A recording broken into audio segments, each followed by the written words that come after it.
किसी भी देश को संपन्न, सुदृढ़ और मजबूत बनाने के लिए वहाँ की जो व्यवस्थाएं होती हैं, चाहे वो न्याय व्यवस्था हो, कानून व्यवस्था हो, लोकतांत्रिक व्यवस्था हो, शिक्षा व्यवस्था हो, आर्थिक व्यवस्थाएं हों, उनको मजबूत करना पड़ता है। लेकिन भारत एक ऐसा देश है जो सिर्फ चमत्कारों पर चलना चाहता है। यहाँ तमाम तरह के बाबा पैदा हुए, हर 3-4 साल में 5 साल बाद कोई न कोई एक चमत्कारी बाबा उत्पन्न हो जाता है। हाल फिलहाल एक बागेश्वर धाम के बाबा हैं धीरेन्द्र शास्त्री, ये बड़ी चर्चा में हैं और अपनी गद्दी पर बिल्कुल ऐसे उछलते हैं जैसे कोई बंदर उछल कूद करता है। तमाम तरह के मुंह बनाते हैं, तमाम तरह के शारीरिक क्रियाएं करते हैं, लोगों को लुभाते हैं और भाषा शैली भी ऐसी है जो कहीं न कहीं समाज में विद्रोह पैदा करने का काम करती है। ये हिंदू राष्ट्र बनाने पर अड़े हुए हैं, भारत हिंदू राष्ट्र होना चाहिए। और मज़े की बात यह है कि इनको खुद नहीं मालूम कि हिंदू है क्या। ये किस हिंदू की बात करते हैं। यहाँ व्यवस्थाओं के नाम पर हम शून्य पर बैठे हुए हैं। आज भी जंगल राज की स्थिति बनी हुई है पूरे देश में। जिसके हाथ में सत्ता है, पावर है, वो उसका घनघोर दुरुपयोग कर रहा है। देश की व्यवस्थाएं मोह चढ़ा रही हैं। ये जो अपाहिज और लाचार व्यवस्थाएं हैं, इन्होंने अब तक सैकड़ों लोगों को अकाल काल के मुंह में धकेल दिया है।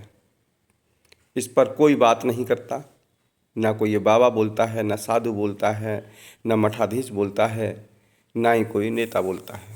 अभी हाल में आगरा में जो अपाहिज व्यवस्थाएं थीं सरकारी, उनकी वजह से एक मकान गिर गया, एक छोटी सी बच्ची उसमें दब के मर गई।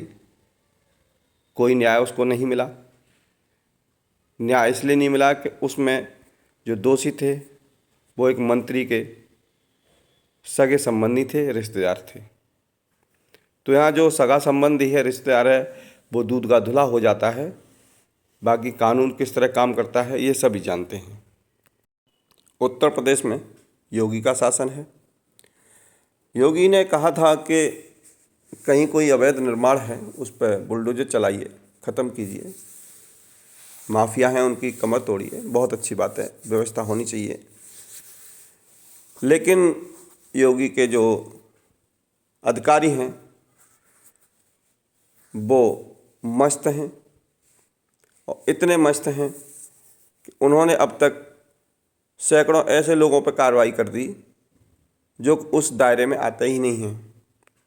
आम लोगों पर भी उन्होंने माफिया जैसी कार्रवाई की।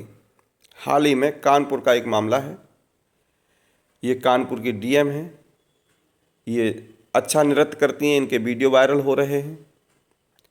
ये उस समय नृत्य कर रही थीं जिस समय कानपुर में एक माँ और बेटी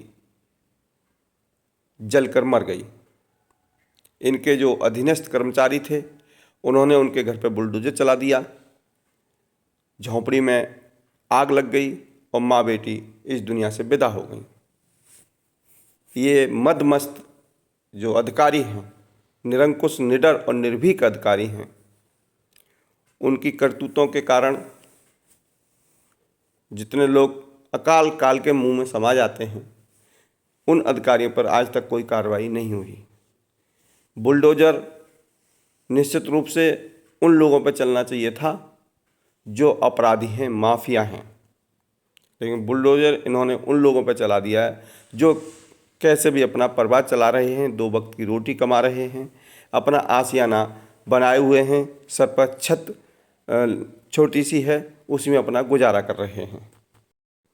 सुशासन की बात करने वाले योगी महाराज,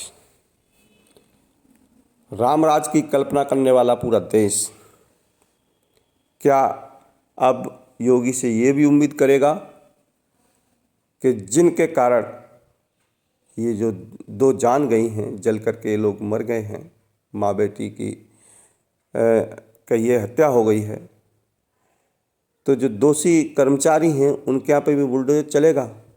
जी नहीं, ऐसा हो ही नहीं सकता। जेसीबी चालक को पकड़ लिया गया है।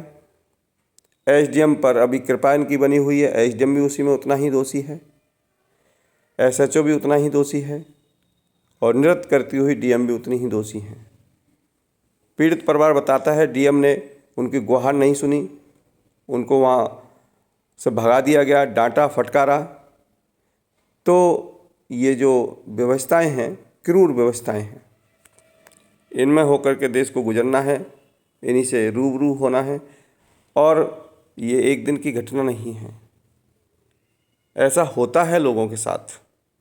आम व्यक्ति किसी भी ऑफिसर के पास जाता है, किसी भी पुलिस वाले के पास जाता है, तो वो उस पर ऐसी निगाहें करता है, ऐसा लगता है ये कोई शेर बैठा हुआ है या कोई भेड़िया बैठा हुआ है, चीता बैठा हुआ है, कभी भी खा सकता है, गुर्राएगा उस पर, धमकाएगा।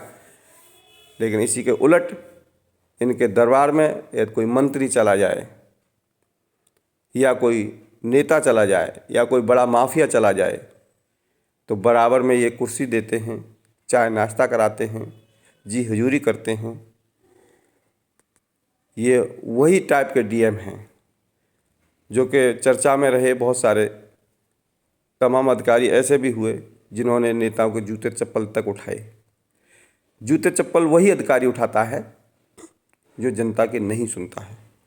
अब देखने वाली बात यह होगी कि कानपुर जो कांड हुआ, ये बीभत्स घटना थी और दुर्भाग्य है इस देश का, इस तरह की घटनाएं आए दिन घटती रहती हैं। कभी लोग सीवर लाइन में गिर जाते हैं, मैन होल खुले पड़े हैं, कभी जो रोड हैं चलते चलते धंस जाते हैं, कभी ऐसी गलियां हैं जहां अवैध रूप से लोगों ने अपने कारखाने बना रखे हैं, अग्निकांड हो जाता है। तो इस तरह की तमाम घटनाओं से प्रतिदिन लोगों को रूबरू होना पड़ता है। शाम को अपने घर पहुंचते तो ऐसा लगता है कहीं कोई युद्ध जीत के आए हों, अपनी जान बचा के आ गए हैं घर। तो ये जो अपाहिज और लाचार व्यवस्थाएं हैं देश की, इनको कब तक सुधारा जाएगा, ये मन की बात कहने के लिए चर्चित है। अब तो देश ही नहीं पूरे विदेश में मन की बात का टाइटल बन गया है। चर्चित हो गई है मन की बात, लेकिन इन्होंने मन की बात में ये कभी नहीं कहा कि जो लाचार व्यवस्थाएं हैं, देश की अपाहिज व्यवस्थाएं हैं, उनको कब तक ठीक किया जाएगा। आते हैं, मन में जो भड़ास होती है उसको निकाल के चले जाते हैं, सुनते कभी नहीं हैं। ये इनकी अपनी विशेषता रही है।